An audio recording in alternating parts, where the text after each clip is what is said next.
जाके पेट में जब वो खाया पिया सड़ता है तो उससे तेजाब बढ़ता है। ये तेजाब की जलन होती है। और जिस आदमी को ये शिकायत हो जाती है उसका जीना बहुत मुश्किल हो जाता है। ना तो ठंडा पानी पी सकता है, न गर्म पानी पी सकता है, न पेट भर के खा सकता है। एलोपैथिक में तो दवाइयाँ जो दी जाती हैं उससे थोड़ी देर के लिए उसको राहत मिलती है, क्योंकि शरीर को सुन्न कर दिया जाता है। तकलीफ तो है परंतु शरीर सुन्न है। बिल्कुल। और जो हमारा आयुर्वेद, यूनानी, होम्योपैथी, नेचुरल का, इसमें हम डॉक्टरों को दोष नहीं दे सकते। जहाँ फार्मेसी में दवाइयाँ बनती हैं वहाँ जब नुस्खा पूरा तो कहाँ से वो कटेगा। बिल्कुल। परंतु स्वस्थ विचार एकमात्र आश्रम ऐसा है कि यहाँ इनसे सबसे उल्ट चलते हैं। ये तो घर की हिस्ट्री पूछते हैं, मशीनों से टेस्ट करते हैं, रोगी से पूछते हैं, तब दवाई देते हैं। यहाँ किसी से कुछ नहीं पूछा जाता, ना कोई टेस्ट रिपोर्ट मांगी जाती। क्योंकि मैं नाड़ी वैद्य हूँ जिसको MRI, CT scan, X-ray, ultrasound, ECG, sonography सब कुछ नाड़ी पर 5 सेकंड में हो जाता है। उसमें जो बीमारी रोगी के अंदर पकड़ी जाती है उसके अनुसार उसका उपचार किया जाता है। और जिस दिन रोगी आता है उस दिन रात्रि 10 बजे तक खा पी के दातन कूड़ा करके बड़ी इलायची मुंह में रख के चूसता रहे। जब तक नाड़ी परीक्षण किया एक बूंद भी पानी मुंह में नहीं जाना चाहिए, न कुछ खाना। 9 से 10 के अंदर नामकरण कराता है, 10 से 12 में नाड़ी परीक्षण करता हूँ। नाड़ी परीक्षण में पैर के तलुए से सिर के बाल तक की जो बीमारी नब्ज में है सब दवाइयाँ इकट्ठे दी जाती हैं। दवाइयाँ खाने की हैं, दवाइयाँ पीने की हैं, मालिश करने के तेल हैं, आँख में, नाक में, कान में डालने की दवाइयाँ, दांत मंजन है, ये सब जड़ी बूटियाँ हैं। मुझे 10,000 जड़ी बूटियों की पहचान है जिनसे मैं दवाइयाँ बनाता हूँ। मेरी अपनी फार्मेसी दवाइयाँ बनाने की, मैं किसी की बनी बनाई दवाइयाँ नहीं बेचता। और ये दवाइयाँ रजिस्टर्ड है, पेटेंट है, इनका साइड इफेक्ट कोई नहीं है। अब जिसको सीने में हमेशा जलन रहती है उसको छोटा सा नुस्खा है, सौंठ, गुड़ और 5 दाने काली मिर्च। इन 3 चीज़ों को कूट के पीस के पाउडर बना लें। फिर इस पाउडर को नींबू के रस में मिला के छोटी छोटी गोलियाँ बना लें। जब गोलियाँ सूख जाए तो फिर इनको दोबारा पीसो। अब दोबारा पीसने के बाद अब इसको अदरक के रस में डालो, फिर खंड करो, फिर इसकी गोली बनाओ जितना काले चने का दाना होता है। अब इस गोली को एक तो सुबह जब दातन कूड़ा कर लिया तब ले लें गुनगुने पानी से। दूसरी गोली 3 घंटे बाद फिर ले लें। तीसरी गोली 3 घंटे बाद फिर ले लें। चौथी गोली 3 घंटे बाद फिर ले लें। अब आपका लीवर काम करना शुरू करेगा, जो सीने में जलन थी वो नहीं होगी। परंतु ये क्रिया आपको 1 महीना लगातार करनी है। अब इसमें खाने में आपको गेहूं नहीं चलेगी, बाकी सब अनाज चलेंगे, जैसे चना है, सोयाबीन है, मक्का है, जौ है, बाजरा है, मूंग है, मोठ है, चुलाई है। ये सारी चीज़ें अपनी इच्छा के अनुसार कम ज़्यादा आप ले सकते हैं। पहले ला के धो के सुखा लें, फिर इसमें 50 ग्राम अजवाइन भून के, 100 ग्राम तिल भून के इस आटे को ऐसे पीसना है जैसे नदी के किनारे का रेता होता है। अब इस आटे को छानना नहीं है। अब जितनी आपको भूख है उतना आटा सख्त गूंद के खुले पानी में रख दें। अब इतने में आपने दाल सब्जी जो भी खानी है, सब्जी छिलनी नहीं है, नरम छिलके वाली, दालें छिलके के साथ। अमोनियम के बर्तन में नहीं इनको उबालना,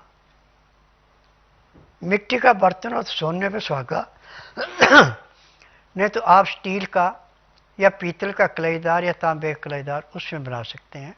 धीमी आंच पे पकाना है, तेज आंच पे नहीं पकाना। पकते समय इसमें हल्दी और सिंधा या काला नमक डालना, आयोडीन नमक नहीं डालना। आयोडीन नमक डालेंगे तो आपको कोई लाभ नहीं होगा। जब दाल या सब्जी आपकी तैयार हो जाए उसके बाद उस आटे को पानी से निकाल के दोबारा गूंदें।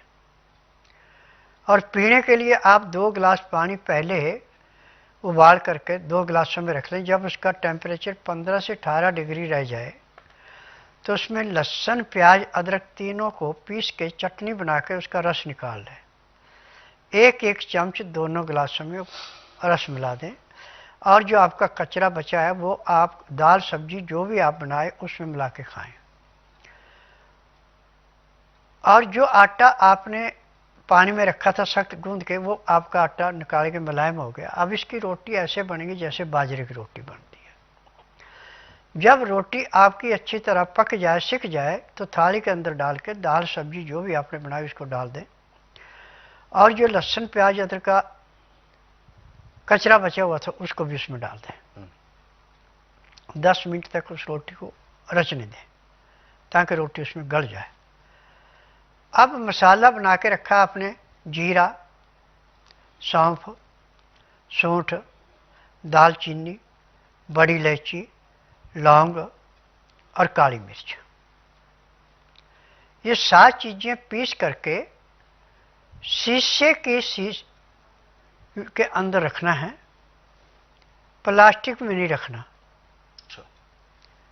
या फिर आपका मिट्टी का बर्तन हो उसके अंदर रख सकते हैं ढक्कन देके। चुटकी भर उसमें से डाल दो उसमें। अब खाना खाने में, पानी पीने में आपने 1 घंटा लगाना। 2-4 गिराई खाना खाया, फिर 2 घुट पानी पिया, फिर 2-4 गिराई खाना खाया, 2 घुट पानी पिया। पानी पीने में, खाना खाने में आप पूरा 1 घंटा लगाएंगे। उसके बाद दातन कूड़ा करके 5 मिनट के लिए आप वज्रासन बैठेंगे। फिर वज्रासन से उठ के कम से कम 20 मिनट तक आप थोड़ी सैर करेंगे। फिर आके आप 20 मिनट के लिए सब आसन लेट जाएंगे। 5 मिनट के लिए बाईं साइड करवट लेंगे, 3 मिनट के लिए दाईं साइड करवट लेंगे, फिर सब आसन लेट के बाईं साइड को करवट लेके उठेंगे। आपको शरीर में इतना हल्कापन आएगा जैसे आप 8 घंटे की निद्रा पूरी करके उठे। उसके बाद आप काम करें, जो मर्जी करें, आपका खाना भी अच्छा पच गया, जो सीने में जलन होती थी वो जलन नहीं होगी और आपको टट्टी पेशाब ऐसे खुल के आएगा जैसे तेज बारिश आने पे नदी में बाढ़ आती है और नदी के किनारे साफ होते, ऐसे आंतों में जो भी कचरा रुका हुआ था, जो भी गंध था, सारा निकल जाएगा। और पानी जब भी आपने पीना, हल्का गर्म पीना, उसमें लहसुन, प्याज, अदरक का रस मिला के पीना। और जो गोलियां बना रखी हैं ये हमेशा नवाए पानी से लेनी है, ठंडे पानी का प्रयोग बिल्कुल नहीं करना, तो आपको रोग से मुक्ति मिलेगी। कि ये तो हुआ उपचार, और चूंकि हो सकता है उपचार करने में थोड़ा सा समय भी लगे और उसका इफेक्ट मिलने में भी समय लगता है, जैसे कि सीने में कभी जलन होती है तो ऐसे में तत्कालिक तौर पर सबसे पहले प्रयास किया जाता है, फ्रिज खोला, ठंडा पानी निकाला और 1 गिलास पानी अच्छे से पिया, जिससे कि उस समय उस जलन में राहत मिलती है। उससे रोग बढ़ता है, घटता नहीं है। अच्छा। उसका सबसे अच्छा तरीका है कि प्याज का रस, अदरक का रस, लहसुन का रस निकाल लिया आपने 1 चम्मच और उसमें थोड़ा शहद मिला लिया जी। अब उसको चाटने को दे दो। उसके चाटने से उसको थोड़ा हल्कापन आ जाएगा। अच्छा। बाद में गुनगुना पानी या गाय का या बकरी का दूध पी लें तो राहत मिल जाएगा, परंतु टेम्परेटली। अगर सीने में जलन ज्यादा समय तक रहती है कि उपचार किया ठीक हुआ, या ज्यादा समय तक भी रहती है, तो क्या ये किसी रोग की निशानी कह सकते हैं मुझे? आपका खून साफ नहीं होगा। हाँ। फिर आपको हार्ट अटैक होगा। अच्छा, ये हार्ट अटैक की भी सिम्टम्स हो सकते हैं? हाँ, सिम्टम नहीं, पक्का है। अच्छा, ये हार्ट अटैक के कारण भी बनता है? यही बनता, जब खून गाढ़ा होगा। बिल्कुल। आपकी पाचन शक्ति पूरा काम नहीं कर रही। जी। पाचन शक्ति काम कर रही, पैंक्री इंसुलिन बना रही, पित्ते में तेजाब पूरा है, गुर्दा उसको फिल्टर कर रहा है, तिल्ली को खून साफ आ रहा है, आपको बीमारी कहाँ से आएगी? बीमारी आपकी जीभ के स्वाद से। छना हुआ आटा, धुली हुई दालें, छिली हुई सब्जियाँ, बासी खाना, बेटाइमा खाना। खाने का असली टाइम है 12 बजे से पहले पहले, और शाम को दिन अस्त होने से घंटा 1.5 घंटा पहले खा ले तो सोने पे सुहागा, नहीं तो अस्त होने के 1 घंटे के अंदर अंदर, तब तो खाना आपका पचता, आपको कोई रोग नहीं है। जब आप दिन का खाना खा रहे हैं 2:30-3 बजे, 4 बजे, रात को खा रहे हैं 10, 11, 12 बजे, तो आपके रोग कहाँ से मिटेंगे? पाचन शक्ति को देखो। और फिर दूसरी है कि अपने शरीर की लेबोरेटरी से टेस्ट करो कि चीज मुझे माफ कर रही है कि नहीं आ रही है।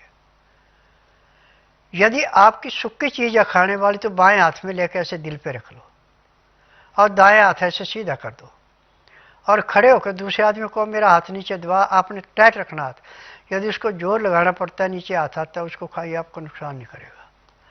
जो चीज नुकसान करेगी उसको जोर नहीं लगाना पड़ेगा, हाथ आपका एकदम गिर जाएगा। हाथ गिर गया, उस चीज को खाएंगे आपको नुकसान होगा।